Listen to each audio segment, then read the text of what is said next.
On the line right now, the man, Randy the Natural Couture. Randy, good morning. Morning. How are you? I am doing fantastic. How are you? Hanging in there. How's it in Montana? You know, Montana's good. Montana's good. It's the weather's nice today. Nothing too crazy.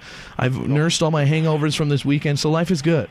That's good. There's a lot of news surround. First off, I got to tell you I'll tell him what that you are like at the top of my list right now because Chuck Liddell was supposed to be on the show this morning too, and he canceled. Oh. So I mean, you're at the top of the list of any MMA fighter. I want you to know on the Big J thanks. show. When I see Chuck next, I'll smack him in the head for you. I will appreciate that. I wanted to ask you, there's a big controversy obviously with you in the UFC. What's going on there? Can you tell us anything? Well, just the one fight that I wanted is the Fedor Emelianenko fight, and the UFC wasn't able to sign him, so it kind of put me in a position where I needed to free myself from them to make that fight happen, and so that's kind of where we're at. My fight contract expired this weekend, and my non-compete clause from my former employment contract expires in October, so hopefully this fall I'll be free and clear and be able to make Fedor Emelianenko my next opponent. So that's kind of the whole goal. It's not about money or anything like that. It's just about making this fight happen. Yeah, I've had long-standing issues in a lot of areas with the UFC and Zuffa from the time that Zuffa bought the company, and some of that had to do with ancillary rights. And I think on the whole, fighters, in mixed martial arts compared to other professional athletes in our country, don't get paid enough. And so those are, and the UFC, I think, in their campaign against me, tried to make it all about the money and that I was trying to be greedy and all those things. I'm the last guy that's greedy. I've been paid very well for what I do. Could it be better? Absolutely. I'd love the kind of money that a lot of other pro athletes get, but I'm not hurting by any stretch of the imagination. So ultimately, I want to fight the best guys. The best guy in the world right now in my weight class is Fedor, and they can't make that fight happen. So you're by no means done with MMA. You're just kind of on a break right now. Yeah, I'm just kind of tied up with this contract, and until I'm free of that, I can't fight or promote or do anything anywhere else. So,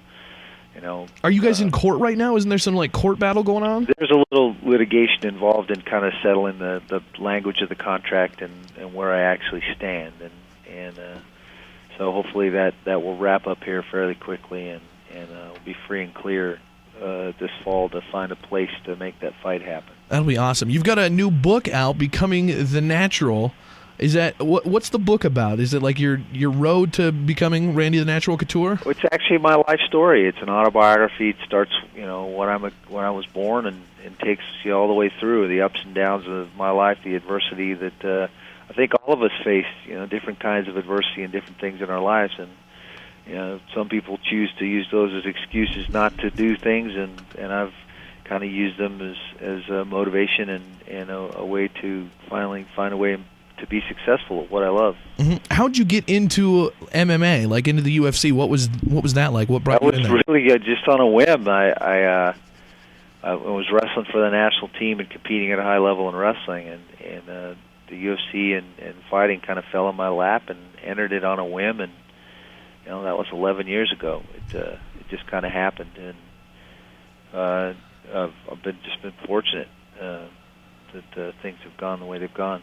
It's got to be cool, like for a guy like you, you're doing the wrestling thing. Like probably a lot of people in wrestling don't make a lot of money. It's like one of those sports where you want to do it and it's fun to do, and then all of a sudden this MMA thing pops up and you get involved with that, and all of a sudden, not as big of bucks as you should be getting, but some big bucks are coming down the line. Yeah, absolutely. I've managed through years of wrestling skills, been able to, through mixed martial arts, carve out a living and do the things that I want to do, and I get to train all the time and basically be a pro athlete, which is one of the American dreams for a lot of kids. Also, you're the only guy in UFC history to win a championship after being inducted into the Hall of Fame. Yeah, I think that Kenny Shamrock's still competing, but I'm the only guy that's kind of come back and managed to win the title again.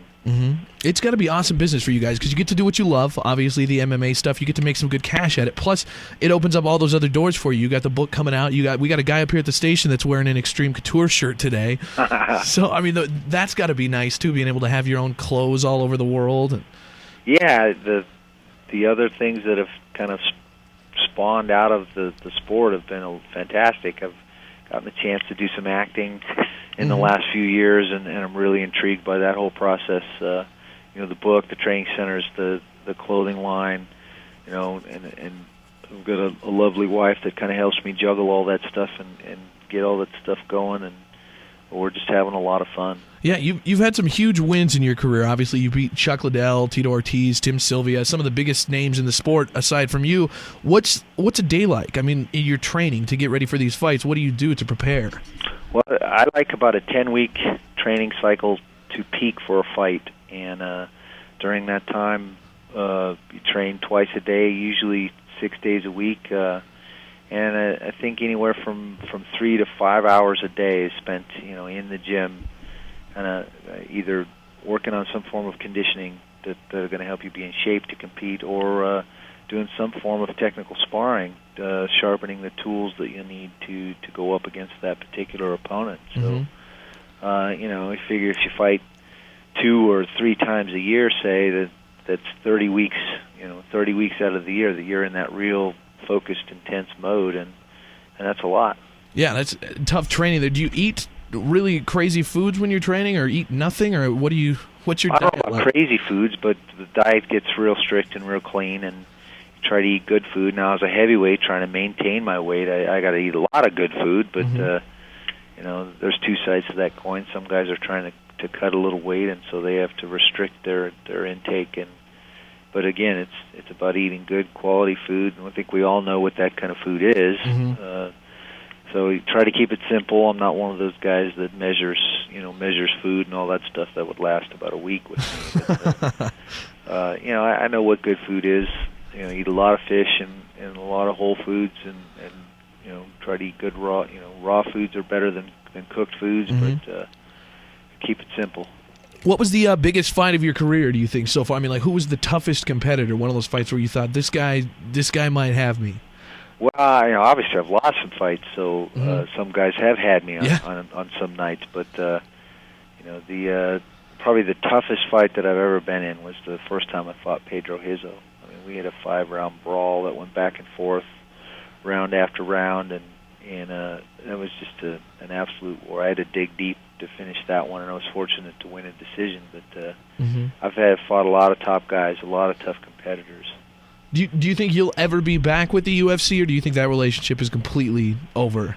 I don't know. I mean, if they found a way to sign Fedor or to make this Fedor fight happen, then that's where I'm going to go. But I don't see that happening. And there's certainly a lot of water under the bridge with the kind of the smear campaign they've launched and the litigation and all this other crap. So.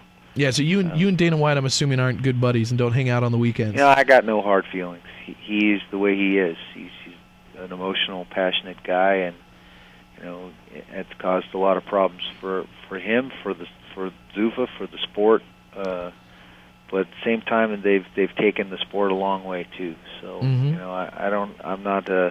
It hasn't been a personal thing with me. I'm not going to put it on that level, and I don't harbor any animosity towards him or any of those guys. It is what it is. That's cool to hear. Well, hey, we're looking forward to the big fight. Hopefully it'll happen here sometime soon. And looking forward to reading the book, Becoming the Natural. Randy the Natural Couture, thanks for being on the show, and hopefully we get to see that fight soon, man. Yeah, thank you. I appreciate it. All right, have a good day, Randy. See you. The Big J Show. Weekday mornings from 6 till 10 on Billings' #1 hit music station, Hot 101.9.